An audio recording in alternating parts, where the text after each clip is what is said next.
is working and they can hear. Yeah. Great. Welcome everyone in the room and online. My name's Kim Scriven. I'm the director of the H2H Network. This session is to discuss about the H2H fund and the work it's been doing.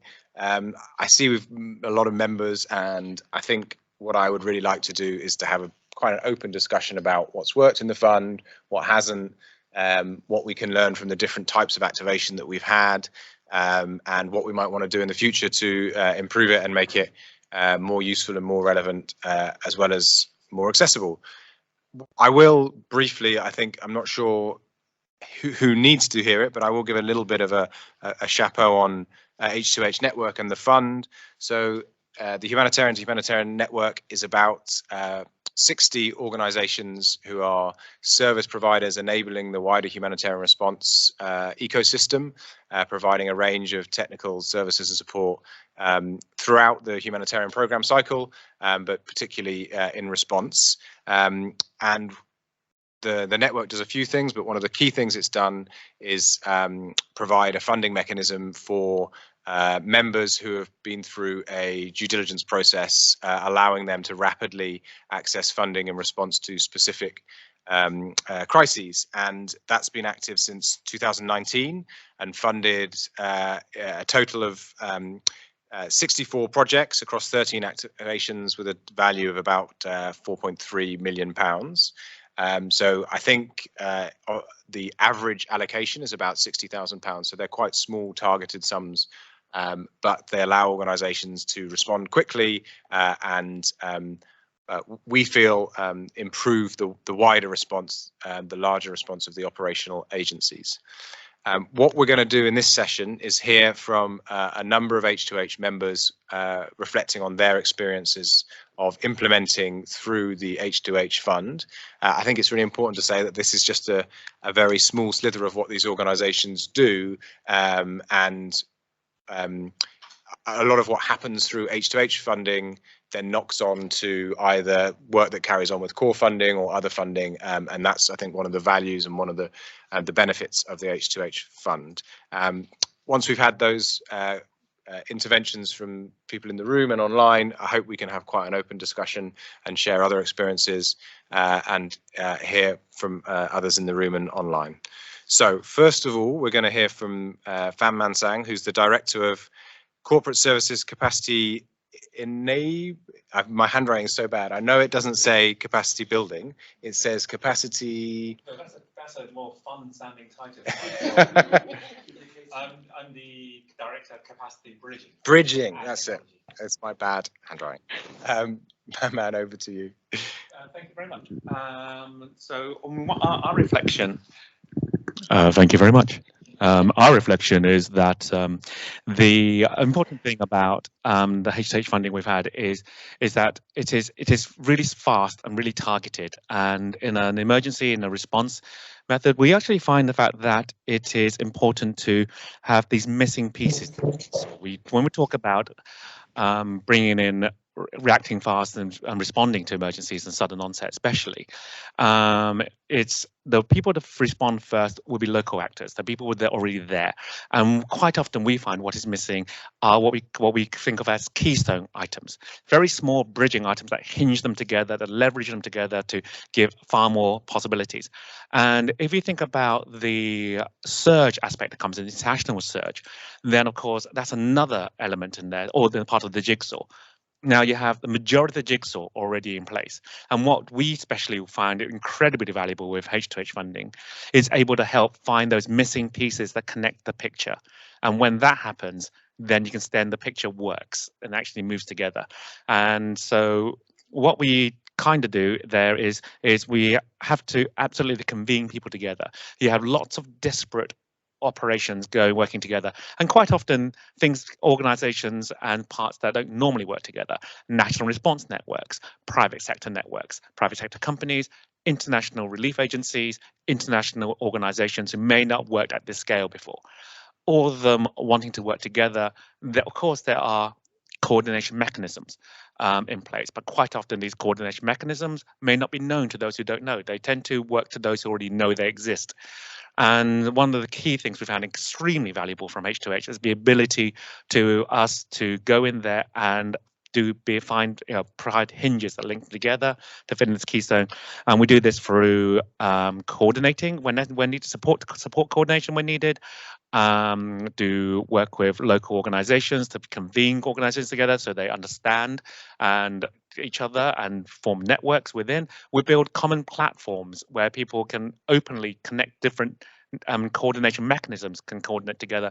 And of course, we also provide training where needed. And the training we provide specifically is about community engagement, because when it comes to quite often is people want to communicate, people understand they need to communicate and need to engage, but they don't know how to engage, the actual mechanism of engagement, the actual practicalities of it, and communicating together, not to repeat messages. So coordinate convening, or you have my 3, 5, 6, 17 organizations all wanting to talk about COVID-19, all saying slightly different things, and between them, if people only hear half of them, misinformation happens. By coordinating and unifying, or at least understanding which other people are doing, you bring that together. So that's an example of it. So that's what we found it really valuable, is that in the past, quite often people bring this in when it's all gone wrong. 6 months in is when this happens. But actually, you want to leverage it fast forward, you need it right at the beginning. So that's what we find. Yeah. So our element is convening, coordinating support, and training. And the training is it's cultural training quite often. How do you communicate for especially private sector actors and people who have not worked in the humanitarian sector before? How do you even communicate? What is AAP? What is CWC? What is a log frame that's understood? So all these things, what is a coordinating mechanism? What is shelter? What is protection? Some level, these are areas which people don't quite fully grasp, and that's the area of training that we work in. So yeah, so those are and we found it very useful because at the beginning.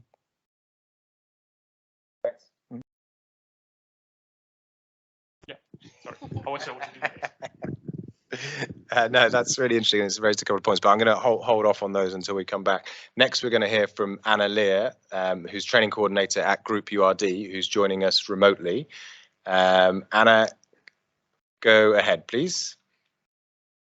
Yeah, thank you very much. Can you hear me okay? Clear. And it's not too loud, not too quiet. Perfect. Great. Okay, well, thank you very much for this opportunity. And I'd just like to introduce myself, and I'm joined here by my colleague Marion Kranuski, who's from HCTs, who's also remote. And we wanted to talk to you about a project that was funded under the H2H Network Get Ready Fund. And we designed, so under this project, we designed a training course to help field-based staff implement quality and accountability commitments at the center of a crisis response. So it's and the course is entitled Meal in Practice. And within this project, we started off by carrying out a consultancy with meal practitioners and speaking with people about their learning needs for meal in the sector. And we also carried out a mapping of existing meal training, because our hypothesis was that in a crisis response, people are not necessarily able to take the time to set up meal mechanisms, and so this was the hypothesis behind our project. Then, based on the data collected during the consultancy, we were able to identify our target audience and our learning objectives, and we designed the training plan and developed the content and the training materials. And in parallel, we were also able to develop a business model and a communications plan. And what we thought was really original about our training program is that it forges links between meal activities and meal responsibilities, but also because it's a joint project run with HCTs, it also forges links between this aspect and the information management and data practices that is HCTs' expertise.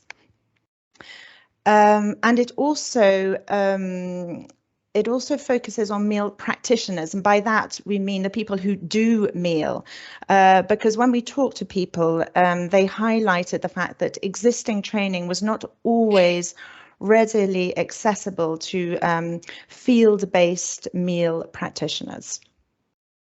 And what is of note about this funding, what we find remarkable, is that we received a grant to finance an activity that is notoriously difficult to fund, and that is designing and developing training content.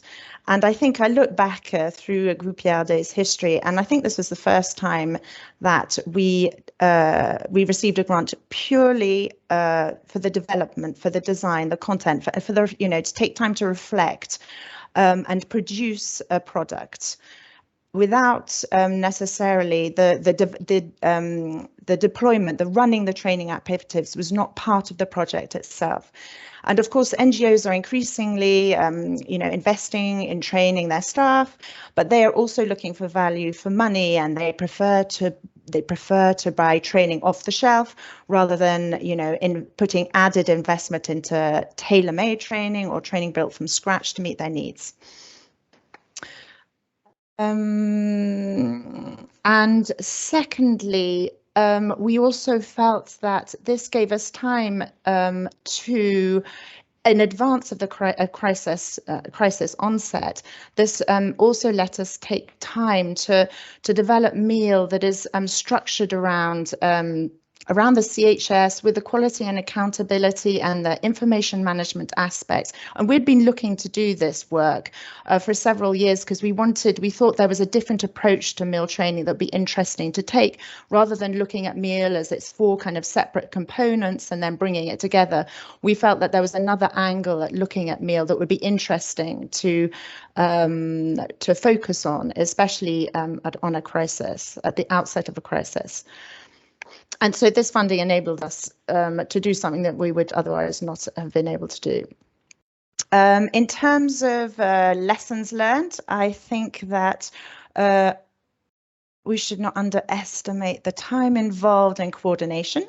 So I don't just mean by coordinating project activities, I also mean so it was a joint project, and Groupe Yardé and Carte ONG worked together on this, building this training program, and it takes time to bring together well, first to develop a shared understanding of 2 organizations' complementary expertise, and then bring it together into a sort of a coherent whole. That time for coordination should not be underestimated. And also, another lesson learned would be that within small organizations like ourselves, specific expertise is sometimes carried by 1 or 2 people. And if that person moves on or leaves the organization, then this can have an impact on activities and how they are subsequently deployed. And in terms of sort of unexpected outcomes, or what is the cherry on the cake from this project, we feel that there are 2 aspects that are worth highlighting. And the first was collaboration. So it was a joint project that enabled us to work together and since then, Groupe Yardé and Carte ONG, we have both gone on to collaborate in 2 further projects, interestingly enough, which both have a training component. And second, we also feel that we have both benefited by sharing our respective expertise. So Groupe Yardé's experts have learned from the Carte ONG information management expertise, and vice versa. And that's it from me. I would like to conclude that. I would just like to ask Marion if I've forgotten anything vital, if you'd like to say anything. No, thank you, Hannah. It was very clear and comprehensive. And just to emphasize on what you just said, that I think it was a very interesting project, because we were able at some point also to kind of rethink also our understanding about how meal and IM information management can complement themselves, and like have this shared and common vision for this project. That was very interesting, and definitely learn from each other. Yeah. and that also we keep building trainings together now, so it's also like a good way to launch activities together. Thank you. Thank you, Anna. Thank you, Marion, as well. Yeah, interesting to hear at the end there about how it's linked on to other work together, and that collaboration's been ongoing. I think probably also I should add, for the two examples we've heard, I think much of what Fanman was talking about was really related to the rapid activations, to the emergency responses, where that time is particularly critical. And here from the Get Ready Fund, we have looking to support members to develop some of that work that they might not otherwise be able to fund, but maybe not in such a time critical way. And I think in sort of reflecting upon those and looking at the future, it's about how can we make sure the fund is providing added value over and above other different types of funding through different channels. I'm going to pass over now to Joe De Serrano from Redar, CEO of Redar UK, who's going to talk about some of the work that they've been doing. Hey, thank you. I never usually need a microphone because I've generally got a big mouth and a loud voice. So I think we're going to talk about the kind of the bridge between the Get Ready Fund. So we're kind of a nice compliment there to Funmang and Anna's talk here. So we've had Get Ready Fund funding and have had activation funding both for COVID and for Haiti. So we're probably one of your biggest users, I would say. And I think it's really heartening to see actually one of the benefits that we see of H2H, and I think it's a theme through here, is around the capacity strengthening. So there aren't many organisations, I think, that really invest in capacity building or capacity strengthening, yet that's kind of a key tenet of the H2H fund. So for us, that's been absolutely brilliant because, you know, being Redar, we think that capacity building is the best thing since sliced bread. And actually, you know, as an enabling organisation to enable the rest of the humanitarian community, it's absolutely crucial. It's absolutely vital to have that. And we find that not a lot of other donors think it's sexy enough to want to fund it, and it usually kind of gets shoved down to the side. So having an organisation that's got a network that's got our back, I think is very, very useful for us. So we had Get Ready Fund, and we were talking about the amount of money. We had 23,000, but it's actually, you know, the money that we've had from H2H for the Get Ready Fund for us has enabled us to do a lot more. So we had a concept called the Rapid Onset Localization Team, and it was just about just-in-time training, really bespoke training, but bite-sized modules aimed very much at the context. So we used the Get Ready Fund money to develop the SOPs, the standing operating procedures, all the policies. We developed the roster that we needed out for Asia Pacific because we were looking at this. Basically, the team has regional trainers or national trainers that then we would identify, and then they would basically deliver the training. So it's kind of localization with local trainers and not us flying people in. And originally we had it for the Asia Pacific region, and then nothing happened in Asia Pacific. And then last year we had Haiti, and we thought, oh, okay, we can modify. So we've used the H2H Network funding as a springboard. So we've taken the Get Ready Fund money for Asia Pacific. We've then tweaked it for Haiti under our Haiti activation money. And now it's gone a bit further, and we've now kind of, it's, you know, all systems go, all bets are off kind of thing in Ukraine, where we're doing it now in Ukraine with local trainers in Ukrainian, Romanian and Polish. And that's without H2H funding. So it's, you know, so it's basically kind of led us to a point where that, you know, we've got further funding for that. One thing I find with the H2H network and why it's really useful as well is, you said about the average money being about 60,000. We, for example, we were looking at some funding this time around for 100,000, and BHA, USAID were really interested in it, but they couldn't get out of bed for 100,000, right? They couldn't sign the contract for 100,000. So then we had to go and kind of scrabble around to try and find someone who would bolt our bit of work onto their concept note, onto their proposal, which was hard work. So having someone that's kind of does that, you know, for the enabling organisations, for the entire humanitarian community, who then says, okay, this, you know, acknowledging the fact that these, you know, small, agile, you know, organisations not really got the £3 million projects. I mean, I could train the whole bloody world, I think, probably for 3 million. So, you know, so that kind of, you know, that kind of thing, or that kind of support. The other thing I find with the H2H network is great is about that collaboration element. So we collaborated with CDAC Network in Haiti around the community engagement element of our training. I talk to Shelter Centre a lot around the kind of the physical stuff that kind of sings to Redar's kind of background. And so I really kind of like the fact that we've got that network and people are, you know, they're always talking to each other. And the other big benefit I find is that looking at, Anna was talking about value for money, it's very hard to convince someone of value for money on training. And also because it's, you know, because of the attribution in terms of training, and that you can't say actually this has helped, you know, 100,000 beneficiaries, and actually you're paying for a training course for 10 people, but actually the impact of that. So the H2H understand that enabling environment when you're not a direct delivery organisation, and know actually that, you know, unless you had these enabling organisations, that they, you know, the system would fall over, I think. So that's where it's been really good for us. Thank you. Thank you, Jo. In the final member we're going to hear from is from Field Ready, and Andrew Lamb, who's Global Innovation Lead, and is going to talk about, I think, 2 bits of work.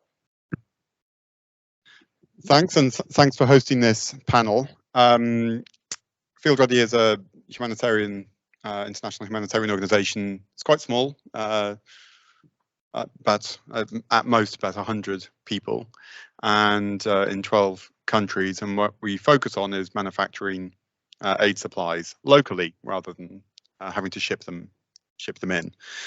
Feynman talked about connection and the value of the fund in that respect. And I talked about collaboration and how rare the funds are that the Get Ready Fund was offering. Get Ready Fund is something that we had success with as well. And Jo has spoken about the value for small NGOs and you know, the fact that big donors can't really work with small NGOs. I just want to say thank you for the money. The fund itself is really good, and it's really fast, and it makes a big difference because in Field Ready's case, we don't have any unrestricted funds. We have indirect costs.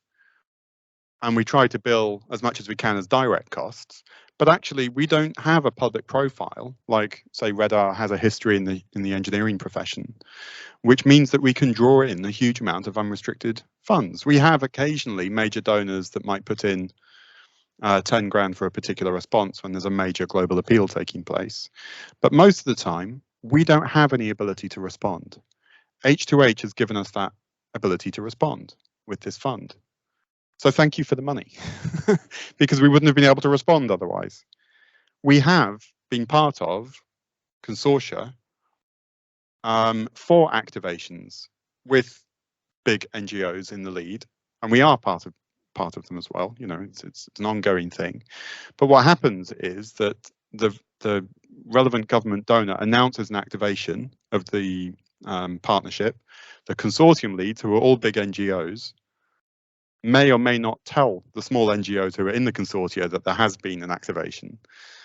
And before we even know it, they've decided whether or not the small NGOs in the consortium are going to get any money or not. So even though we are part of other activation systems, we don't necessarily hear that there has been an activation, and all the money is used up by the big NGOs before it gets to the small NGOs. And as Feynman has said, that means there's a lot of really important stuff that small NGOs, specialist NGOs, the H2H networks membership can provide that gets missed in humanitarian response. So I think it's really good that H2H has gotten this fund going, because it's actually sort of makes sure that it does happen despite the best intentions. So in some ways, what I think the H2H fund is doing is sort of, it is putting the change that the aid sector wants to see into practice, because even though we talk about it in the other consortium that we're part of, quite frankly, in practice, it doesn't happen when it comes to an activation. So I think that's very valuable. I liked being able to port my due diligence from another donor over. That made a big difference. There was one donor where we spent a year doing due diligence, which was unbelievable. But the idea that then we could port due diligence over made our lives a lot easier, from FCDO and BHA. must admit there was one occasion when I wasn't successful with the H2H fund. We've applied 3 times and we've been successful twice, once with the Get Ready Fund and once with a Vanuatu response where we actually collaborated with CDAC on communications about the products that we were delivering in the field, the wash items that were being made locally. I think on the experience where we lost the grant, it was basically because we ourselves didn't communicate it properly. We, if anything, Field Ready, I think sometimes, I personally, demand too much of our donors to understand how manufacturing works. But also because I think there is a Field Ready is a bit of an anomaly in the H2H membership, because as well as providing services to other humanitarian organizations, we also do our own direct implementation of responses. So we may not be always H2H, sometimes we're just H sort of thing. And I think that's where we're also a bit of an anomaly. And sometimes I think that as the smaller NGOs get bigger, and we've been able to do that more, we need to have some appreciation within H2H of, whether actually Field Ready should have applied on that occasion. Is it really, for members like us as we get bigger, sort of thing.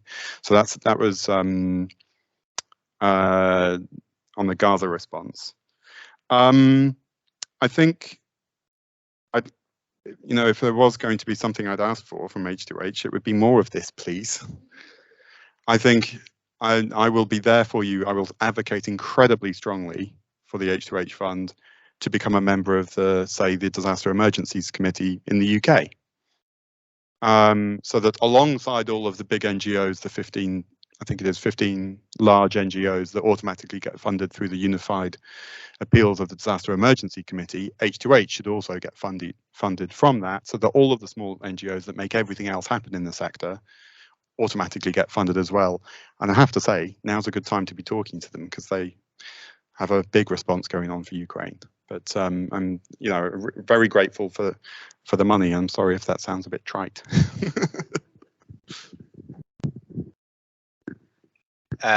Thank you, Andrew, and everyone. Great to hear those positive stories from members, and I hope we can get more into the critical stuff as well.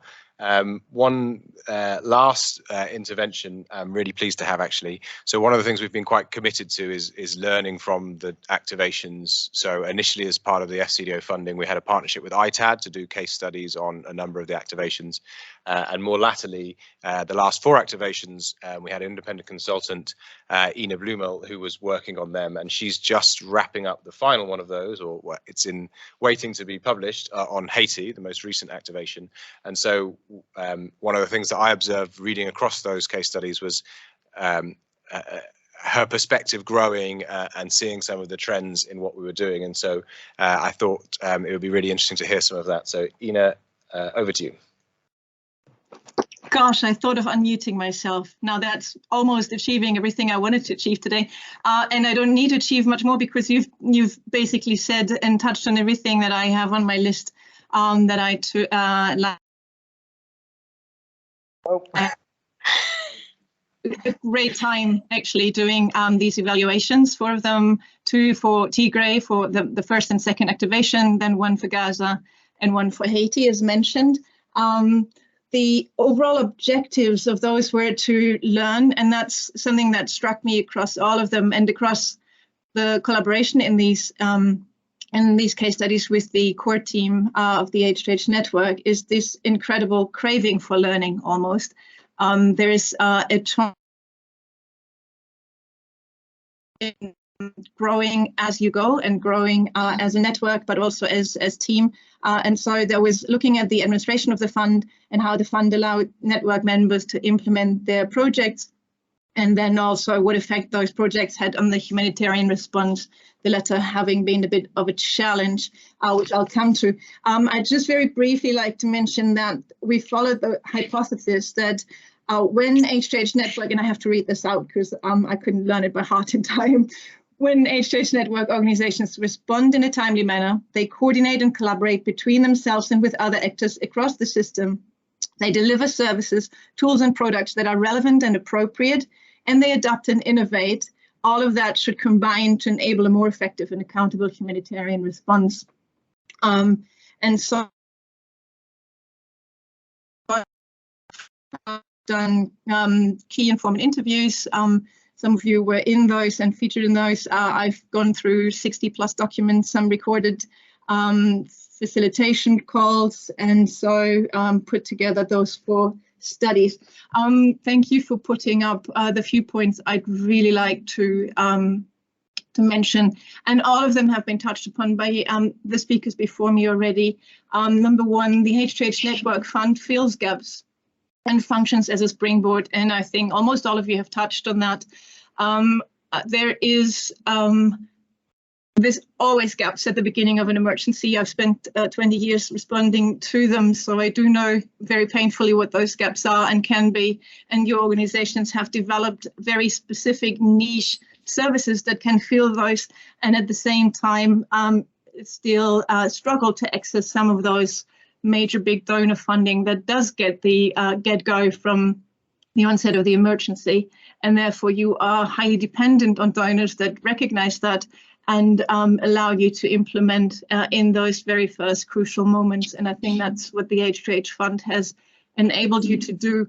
And most of the organizations and projects I looked into were able to utilize their presence in the field as a springboard to access more funding, or had the courage to and the need to access their own core funding to continue the work beyond project implementation period of the network fund. So the H2H Network Fund had enabled action that would otherwise not have taken place and kickstarted it so that down the road you can continue working with that operation that you started. I think that's really crucial because I believe that's one of the core objectives of the fund, and that's been filled, I'd say, in 90% of the cases. It's been challenging for everyone that the timeframes of the activations are very short. That falls into that, and being able to seek additional funding, new funding, to continue your work is a major challenge, or has been a major challenge for many, but there have been solutions found, and activities were either smaller or more targeted. But it's definitely it's been sort of a winning concept in my observation. I'm trying to speak really fast. I hope you can understand my terrible English. I've been given 5 minutes and I've already spent 4 of those. For me, the key really, I can drop everything else and just talk for an hour about being part of the network comes first. And you've all touched on this, and I find this humanitarian damage that occurred in the past 20 years. Collaborating, networking, all the stuff that happens between fund activations that are stimulated by fund activations that are leading to collaborations that are not funded but are taking place anyway, conversations that are being started that would otherwise not have been started, is pretty much what everyone fed back to me as the more important thing than the actual funding. The money is nice, I've heard Andrew, and we all agree the money is nice, but it's just so much more that's coming out of these fund activations. And part of that, I think, has its root in this very strong collaborative support that is being brought to you by the network core team, the facilitation calls. I know a lot of you, and understandably so, also complain about the amount of work that goes into this collaboration. But there's at the bottom line, at the end of the day, everyone complimented on that really being the strong suit, that you are actually being forced, I'm putting that in apprentices, to work together, and that is just the cherry on the cake, I think Anna called it. I'm flying on to the next point, which is closely related. There was someone at the beginning, it's all related, at the beginning, the idea of a service package concept, meaning well, the whole, the parts are greater, or the whole is greater than its parts. Aristotle or someone said that, where in the process of selecting projects for the funding, there is an eye out for how those projects are complementing each other, so that there is a bigger value to the overall funding of the response. And that is something that is, I think, a beautiful idea and very, very, very, very difficult to implement. I mean, if you look at some of those multi-sector organizations who have food and shelter and health and wash, they don't even get it done within their own organization to collaborate close enough to make the whole more than its parts. But you guys are tackling it anyway. And again, it is something that's being supported through the collaboration that the network is forcing upon you, again, apprentices. I think I had one key informant feedback to me that this can take on a little bit of an artificial idea to try to put things together that aren't really meant to work together. And also it is hugely dependent on the projects that are applying for the funding. But I believe if that is something that between activations could be looked at more, so the collaboration, they're looking at what works together, even though it doesn't look like it at the first sight, is something that would make those service package concepts a really beautiful thing for the overall outcome of the response contribution through the network. Moving on, the organic growth of the, to be honest, I never really quite explored who came up with the idea and was there a chicken and an egg or something like that. But there's been an organic growth, basically learning, as I said before, a very strong suit of the network core team. Every activation was reviewed and you all had to input into it. Your feedback was always valued. And so there was constant changing steps along the way. But some of them were really transparently and easily followable, not sure that's a word. And others were just there and had to be dealt with. And that made it a bit intransparent and confusing at times to network partners.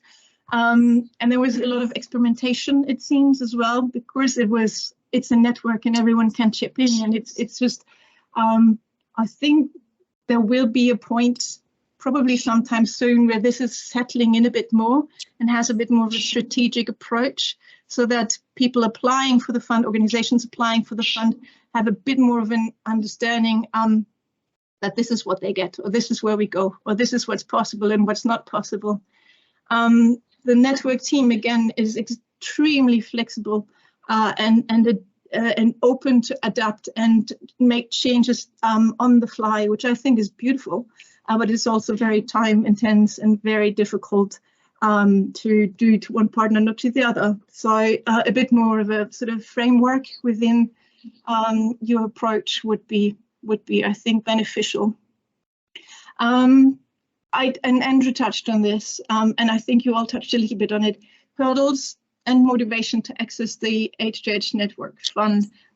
I think this is something that I now have a very narrow view on this, because I only spoke to those who already have been funded. So I could see a little bit what their, sometimes their lack of motivation is to access more funding. It's hugely work intense for you guys. It's always a very short time frame. It's relatively small money for the amount of work that has to go in, and the due diligence is an absolute nightmare. From what I hear, I would never want to be exposed to that kind of work. Someone said having achieved it was like, you know, receiving a medal of honor, like a badge of honor. I've done my due diligence with H2H. Nothing can happen from here on. But there are organizations who can't really make that hurdle. They can't, they just don't have the capacity. And I think part of the network is that there is in there innovative concepts that are not really rooted in this process of having finance and admin and everything settled and organized. And so that is an actual hurdle and is limiting sort of what you can sort of, yeah, the variety of services that your network members are providing are not being utilized because they struggle to jump the hurdle of the due diligence. And another hurdle then is sort of the different ceilings, all of it understandable, and all of it something that the network itself is very dependent on both host and the donor. But there need to be conversations on how this can be addressed. I haven't got this on my slide, and I know I'm much over time already. Having a stronger core team that is able to provide the technical support to young and new partners in the network to actually make those hurdles, to learn and understand and grow as organization in the network, I think would be one way to address it. But requiring really a core team with different technical skills that also have the time and resources available to do so. Finally, and this is really short, visibility. That's feedback that I actually gathered from various operational key informant interviews. They sprung at the opportunity to get support through H2H funded activities, but they had never heard about it before. So they're still, and some of them were quite established humanitarian aid workers in sort of the coordination platforms that are out there, but some of them were also small organizations that enjoyed the availability of services, but really so be more visible as network, but also as organizations being part of the network, I think will make a big difference and should make a big difference, because what you're achieving is awesome and it needs to be out there and promoted. And I heard Andrew's suggestion to contribute to that directly. So I'm really pleased to hear that. Impact measurement, and here I'd love to see Anna's ears go up. Impact measurement is a pain in the wrong place in an emergency. It is just so incredibly difficult to measure within a 3-month deployment what impact your work. From conversations I had with Alice, that several attempts have been made on sort of, forcing a meal framework into the project proposals. None of it has worked since.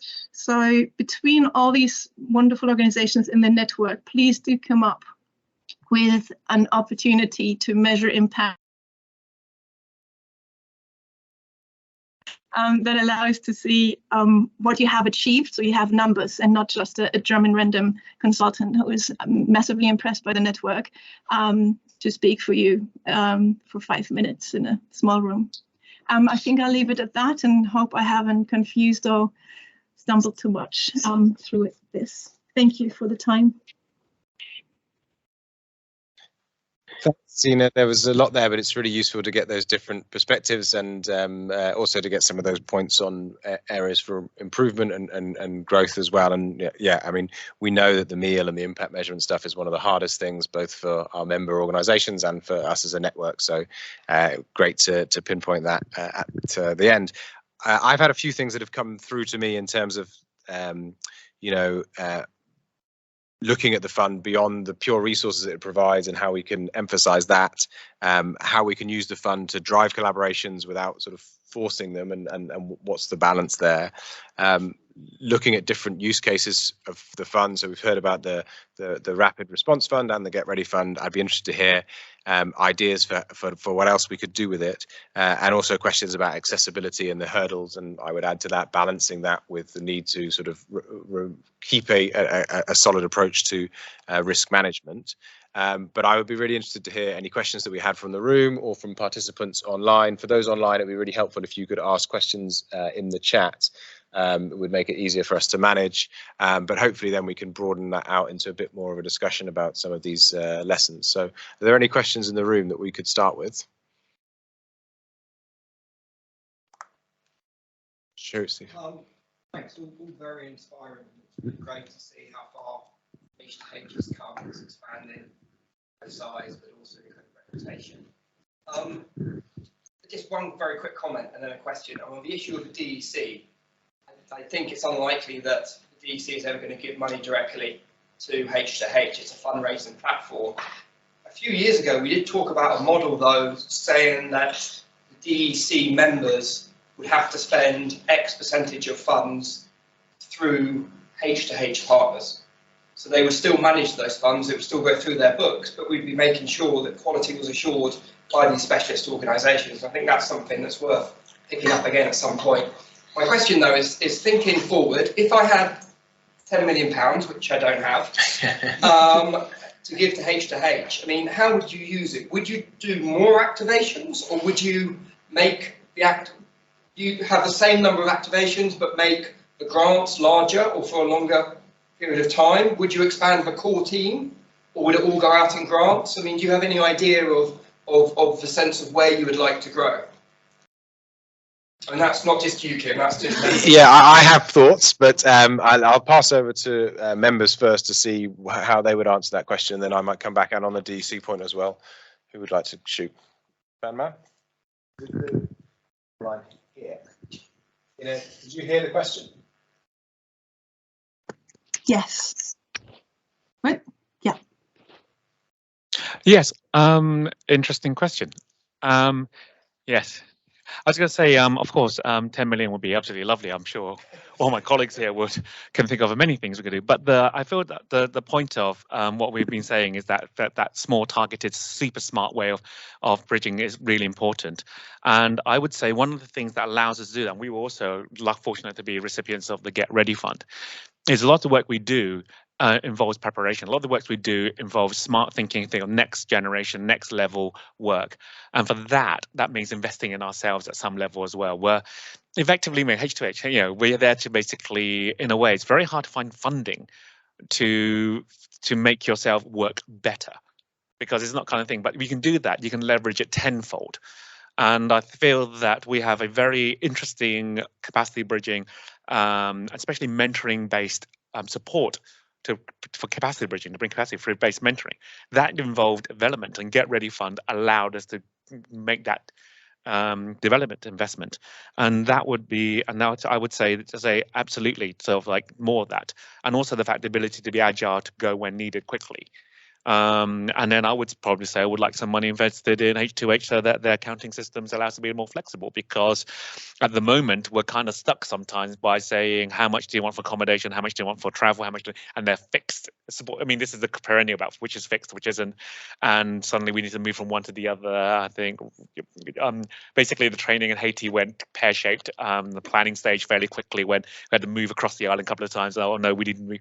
So I would say the fact that there's a lot of, and none of this is huge fund. This is about the small, smart funding that goes into fixing those little gaps, little hinges I was talking about. So I would say absolutely that more. The thing about the problem with giant organizations having innovation is they're to find a giant solution that fits right across the sector, right? And the interesting thing is always this, like, sometimes innovation comes in when you can try different things that applies to 30-40% of the sector, because then it's specifically small innovations that can scale for small organizations. So that, I mean, and that's where Get Ready Fund was really handy. Totally agree with that. If I had 10 million going through the H2H fund, I think a lot of that for me would be going through, I think, what is called forgotten crises.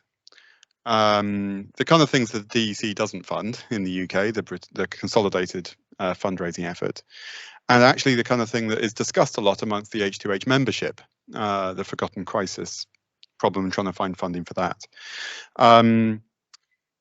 As an example, for years I've been looking to try and work in Timor-Leste.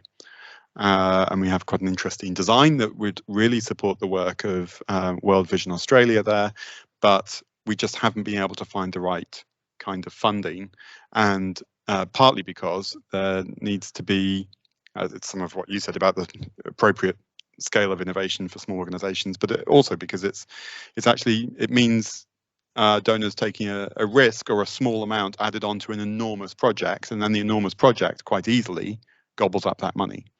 The other thing I would other example I would give is that we have for many years been operating in Iraq, and you know, the refugee camps in northern Iraq as a protracted crisis where, quite frankly, we haven't been able to work because of the paucity of funding there. So I would focus, I keep doing what you're doing, but focus more on protracted crises in places where the members of H2H are already based or operating, but perhaps there isn't a big response going on at the time. Over to me. I like the fact that it's small chunks of money. I like that a lot. I think it sings to the small organisations. I think if you start going bigger, you start getting into the realm of, and whilst we all want to develop into bigger organisations, I think that's the heart of what we talk about with the H2H network, is it is about these small enabling organisations. And so, yeah, do more of the same. I think the Get Ready Fund, I think, was great. It was definitely great for us. I think others have said it's great. So I think I'd like to see more of that, because it really is not, you know, it's really difficult, as you just said, to get access that kind of funding and that kind of seed funding. So I think that's definitely a way to go. I would love part of DEC's 300 million for Ukraine. Yeah. And there's nothing else apart from H2H network that sorts us out as small organisations. Yeah, and that I guess comes down to you guys and having that discussion with the likes of FCDO about diversification of funding and how that would, and actually that has, I guess, could also change the dynamic or the how H2H works when you get other donors on board. But. Thanks. Would anyone online want to come in on that? I think I heard from Ina that you heard the question. So go ahead. I was just typing it all up and realized I was going on a tangent. Weird that it's me pointing this out, but I'd really like to emphasize that the H2H network is not a fundraising platform as such. That is part of the network, but I had hoped to make this very clear in my point number 2, the collaboration. And the collaboration that is very often facilitated by the network is, I think, what's really attractive to network partners, especially for the new and younger organizations, to come on board, to learn from peers, to network with peers, and that is work that goes to that's what's coming from the core team. And I think it has once been 8 people. It's now a smaller team. Maybe not all the 10 million in the human resources to continue facilitating collaboration, to further collaborative learning and networking, I think is something that I'd really like to highlight, and to be sure that I'm sure there's a risk at the moment that it becomes a fundraising platform. Please don't. Please don't, because that's not the value of the network. That is a wonderful addition, and it's very, very important. Don't get me wrong, I want the 10 million for the network and operationalize with it. But do not underestimate what's happening between and what's not spoken about so much. So we talk about the activations, but there's not a lot of talk about what's happening in between those, what's happening with the meal activities that are ongoing, the workshops that are being facilitated, and the fact that you guys are talking with each other because you've met in the aisle somewhere in a meeting that was facilitated by the H2H core team. So that, I think, is one point that I'd like to very strongly put up. Thank you.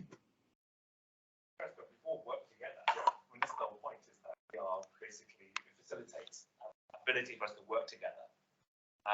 That's actually sometimes hard to do in the midst of actually working, but to have a network to help us facilitate that, encourages that.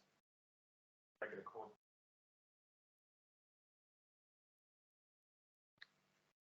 Anna, was there anything you wanted to add?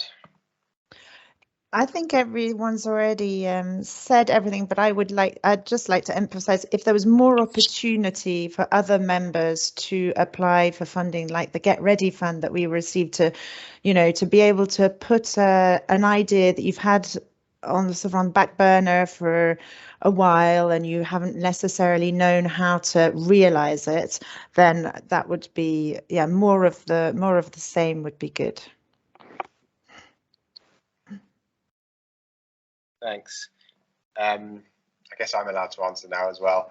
I think a lot of what's been said is definitely rings true for me as well. I think there are probably some small things, like when I look back through the activations, I think even for targeted small organizations to provide services, doing that over a 3-month or sometimes even less time frame is very challenging and puts constraints on performance. And so I think perhaps if you had a bit more volume, you would look at extending that.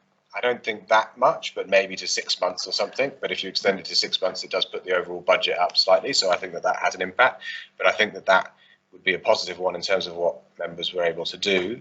And beyond that, I think, most of the activations have been focused on what is quite a traditional view of what a humanitarian response looks like, and very much the first phase of an emergency.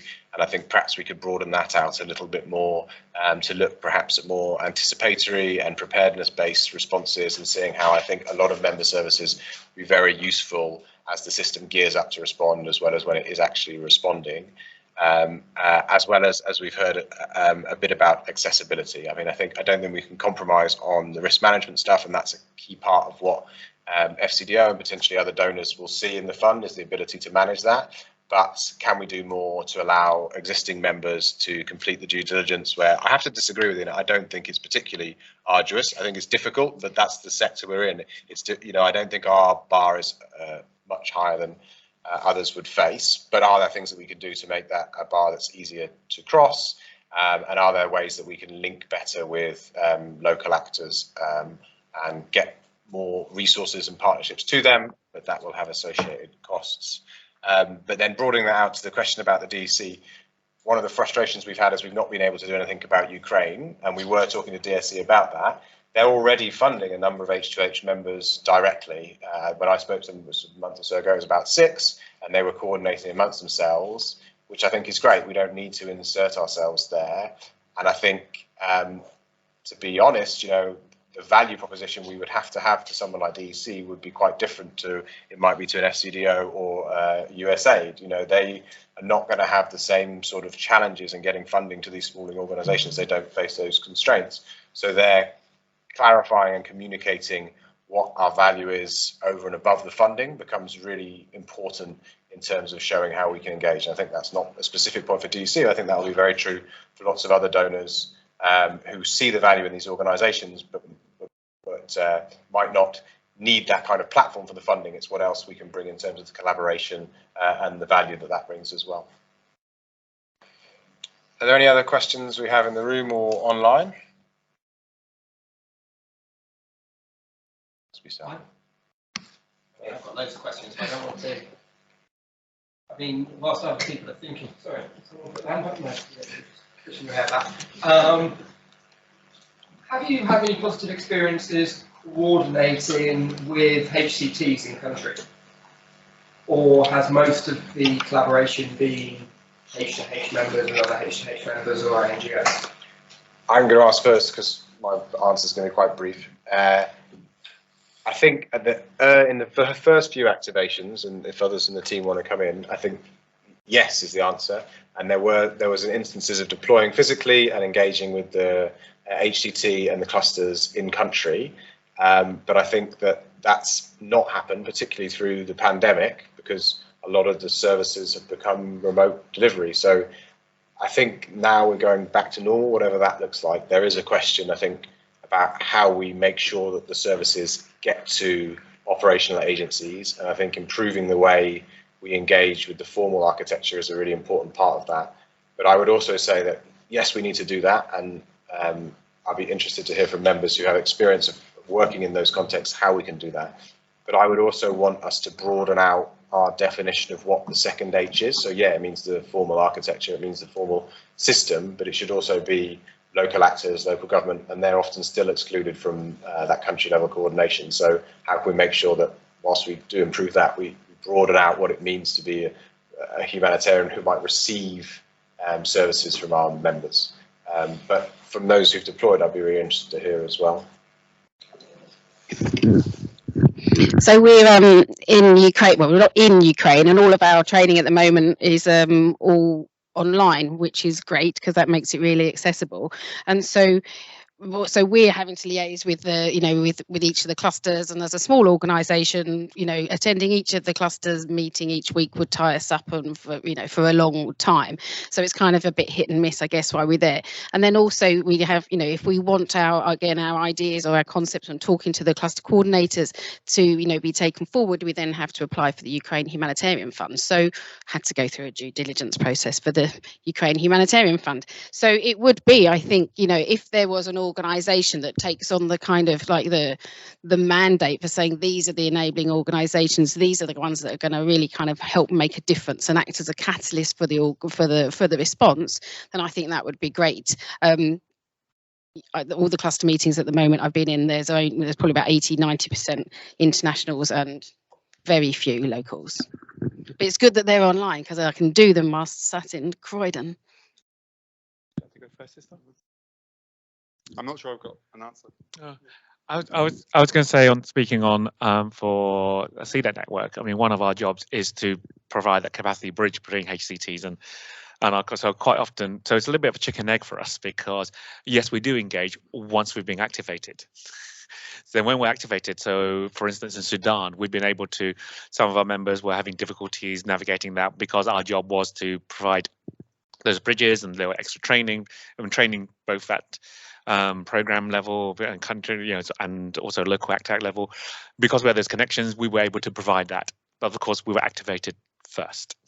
So a little bit of chicken and egg on that one, but yes.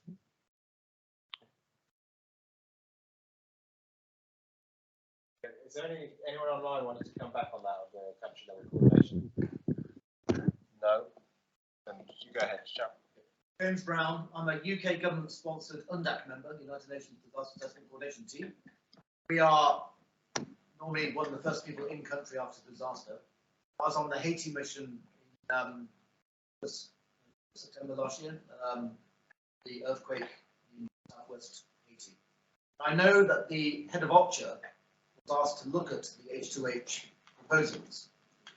Now, is that normal practice? Do you sort of have the proposals vetted in country, or is that an oddity, or is that how it normally works? I will try and answer, and then probably. So it's not always the same person, but certainly if there was to be an activation for a geographically specific response, the H2H would convene a grants panel, which would be made up of people from the network, but specifically also making sure we engage with people in the operational context as well. So it depends a bit on who the network is and who's available. I think someone from OPCHA is often relevant, but it's been other operational agencies. But certainly getting that perspective is seen as really important to make sure that the things that are funded are relevant and respond to the needs in country. But I think the same point stands. Is great if we can get someone from OPCHA, but how can we broaden it out so it's not just that close, really core bit of the system, but others as well? And a follow-up? Sure. And have you done much work on sensitization of UNDAC people about the H2H network? Can we act as sort of a pull factor? If I deploy and I see a gap and I know all the members of H2H, is there a mechanism that I can say, look, think about deploying people here, or how would that work? Yeah, I don't know. I think it's a longer conversation. I know that some of our members are already engaged with the UNDAC, so I think like some deploy, Map Action already deploy as part of the UNDAC team, so they will have those. But I think if there was a way we could do like a broader sensitization to say in emergencies, these are the type of services that our members provide, that would be a really valuable thing. So I'd really like to pick that conversation up. Great. That was quite specific, so I don't know if anyone wants to. I was just thinking about what James just said there about how that would, so Map Action again is an enabler to, to UNDAC, and they have their bolt-on. CDAC also came to Mozambique. Yeah, exactly. So having, having a kind of lots of bolt-ons that do something around UNDAC would be great. The advisory board is tomorrow and on Thursday. Well, I don't get to go anymore because I don't have a UK government hat on, but I'll let Steve say. I'll lend you one. Great. Any other questions? Or I was going to say, we were in Haiti doing calling. That was nice to have the open door with voucher. Yeah. From there, but then of course, you know, that's literally, it's just that initial boost, and then after that. Yeah. Sorry, go ahead. Yeah, hi, everybody. Shana Kandola, CEO. So I just want to touch on the Ukraine crisis. You know, it's really highlighted that the protection pillar of humanitarian is really key. I'll be interested to know, in the H2H network, given everything that's happened, do you feel like, or do you feel like there's scope to grow that protection area of response, and what do you think that would look like? I might go to you first. I've got a good answer to that. So I've got a good answer to that one. I think it's a good answer. Yeah. Okay. So the thing I was talking about earlier was about we've been working with IOM and UNHCR on the minimum standards working group. So around the minimum standards in camp management, which is a bit of a misnomer, really. It's about protection of people, displaced people. And so we've been working with them for some while to kind of get this kind of made accessible and training in various languages and a self-paced e-learning part of things. And but we can't get, it's protection focused, but without H2H, we again couldn't get that out to where we needed it most. So it was that one where BHA said, you need to go and find, they wanted to support it, but you need to go and do it elsewhere, because whilst we love it, we can't get out of bed for £100,000. So protection is there, but without H2H that kind of can support that behind us in this particular context, it's again been challenged to kind of take that forward. But we have got the funding now, so watch this space.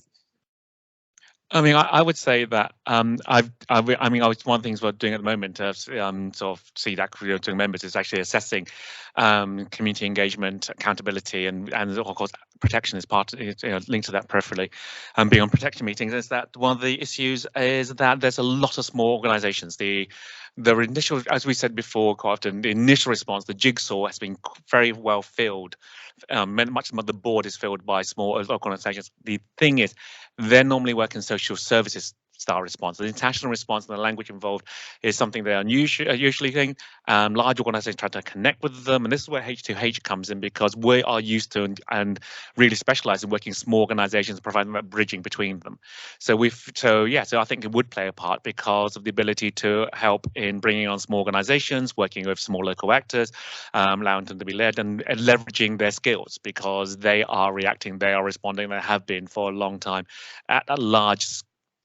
There's lots of organisations collectively large scale, but it's really hard for a giant actor to engage with this. And giant actors have basically off the record told me that they have real difficulty with so many of them in so many different ways. And this is where, again, using H2H connection and inbuilt networking is much more agile and used to this small multiple actor, small organisation approach. So on the protection level, I mean, there is the problem quite often is that organisations think they're doing protection, but they're doing it in a totally different language and culture. And this is where a lot of us, especially the training work that we've done and the Get Ready Fund work that we've all taken on, have been working towards. I think one of the things I have wondered about with the H2H fund is whether it should have a stronger thematic focus in the way it funds things. Now, we're not responding in Ukraine, because Ukraine has, and the countries around it have enormous manufacturing capacity. So there's no need for Field Ready to be operating there. But we also recognise, and this is something I've been working with George here from another H2H member, the Humanitarian Logistics Association, we also know that a lot of the aid agencies don't know about what local capabilities exist because they haven't responded in Eastern Europe for decades. So one of the things I have wondered about the H2H fund is whether we could pitch ideas to it rather than waiting for the activations coming in. And actually, when it came to the Gaza response, I was sort of pitching ideas please do an activation, we're hearing this. Didn't quite work out in the end, but I think it goes back to that $10 million question. A bit of an open call fund that perhaps members could contribute to, so they could pick up on a particular thematic area which may be being overlooked, or plug gaps which, quite frankly, the aid sector doesn't even know it has. Interesting about get ready and getting ourselves ready, as it were, is the exact scalable thing. So people say, is it scalable? It's always affected people, but this is scalable for affected organizations, which will then massively leverage how they can impact affected people, especially in protection. Because I always say that it is, it's scalable, but not in the way people normally expect. Thanks. Any comments from our online participants? Sorry. Go ahead, Anna. Yeah, just maybe a comment. Can you hear me okay? Yeah. I suppose in terms of protection, it would be interesting to think about who we're actually engaging with. Are we talking to NGOs? In which case, what Fanman and Joe said, it's a question. This is an engagement. I mean, NGOs who are working in this crisis engage are sort of committed to respect these commitments, in which case it may be a question of reminding, or it may be a question of contextualizing communication. If we're talking with informal groups of locally led responders, then the notions of the concept theory behind protection, what protection is, it may be more of a it may be bringing new information to informal groups of locally led responders at community level, I'm talking about. And if we're talking to military, then again, this is another conversation, and protection and the necessity, protection of civilians is, you would approach that conversation in a different way. So I think depending on whom we're talking to is would be interesting to take account in terms of this whole idea of protection. Thanks. Yeah, and that adds on to what I was going to say, which I think was so unique here, is the people that we're talking to. There is that capacity, there is that developed civil society and governance in those countries.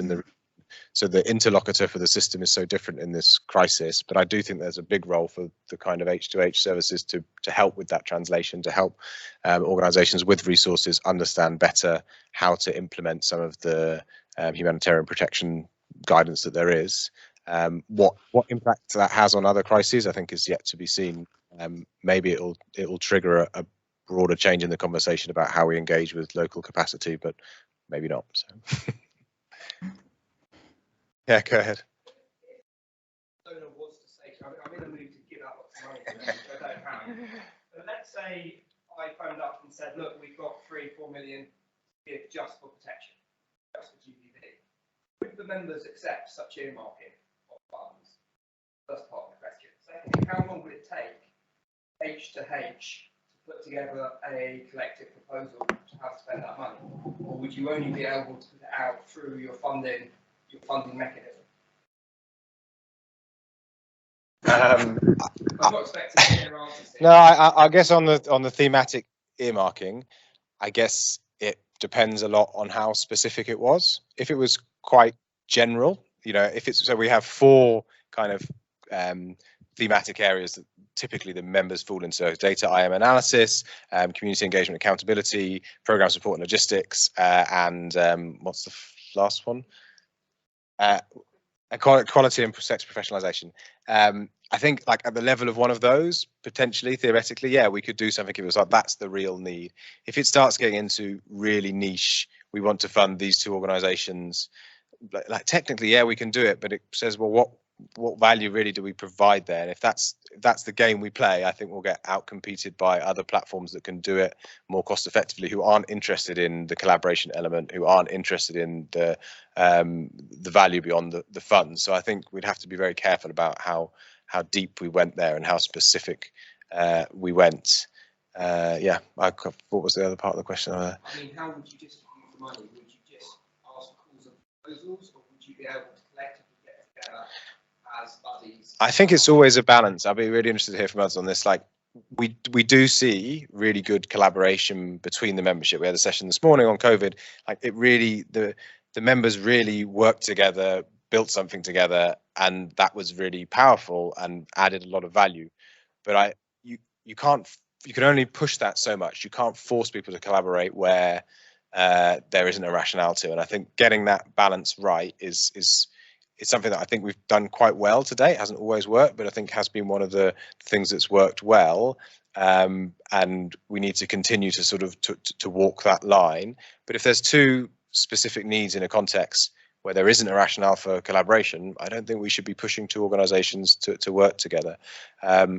But in terms of the fund systems and processes, I think they work quite well for that. So we probably use the same modalities that we have.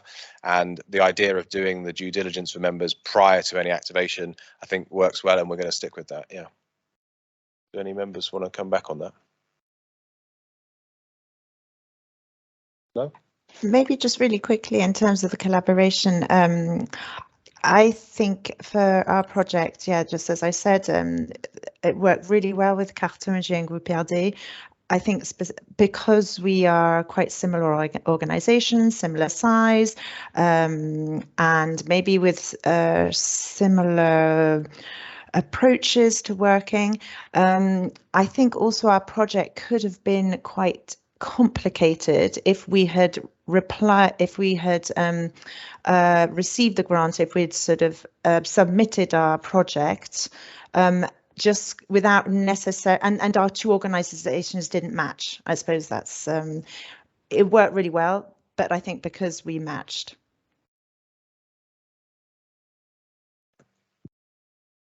Thanks. Ina, last words. No, go on. Go ahead, please. I'd love to say something, but my dogs just went into frenzy. So I hope you can hear me. I think one of the comments I had from one of the... Am I audible? I'm so sorry.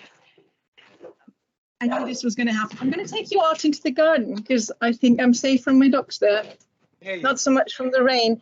One of the comments was that the mix of partners providing new and exciting opportunities for cross-specialization, collaboration, and innovation was something that one of the key informants pointed out. And another one to the opposite said, you know, it could be really very artificial. Some of that falls into these very short timeframes and really puts pressure on everyone. So there's room to move that into the in-between times, I think. And it's already taking place. There was also feedback on how it didn't quite work out in this deployment. I think that was in reference to Gaza, but a conversations were held on future collaborations and how to work those out. So you try to match things in one situation and they don't, and then you get to talk and realize, but there is room in other opportunities that can be explored. And I think that's a real strength of the network. Apologies for the noise. No, that's great. I think that's a good comment to finish on, and we can carry on the conversations afterwards. I'm going to thank all of the panelists. Really great to get those perspectives, and they're very useful for me as we think about how we take things forward. Thanks also to Hannah for making all the technology work, because I know it's not been the easiest journey, but we're getting there. And thanks everyone for coming in the room and online. Look forward to keeping the conversation going.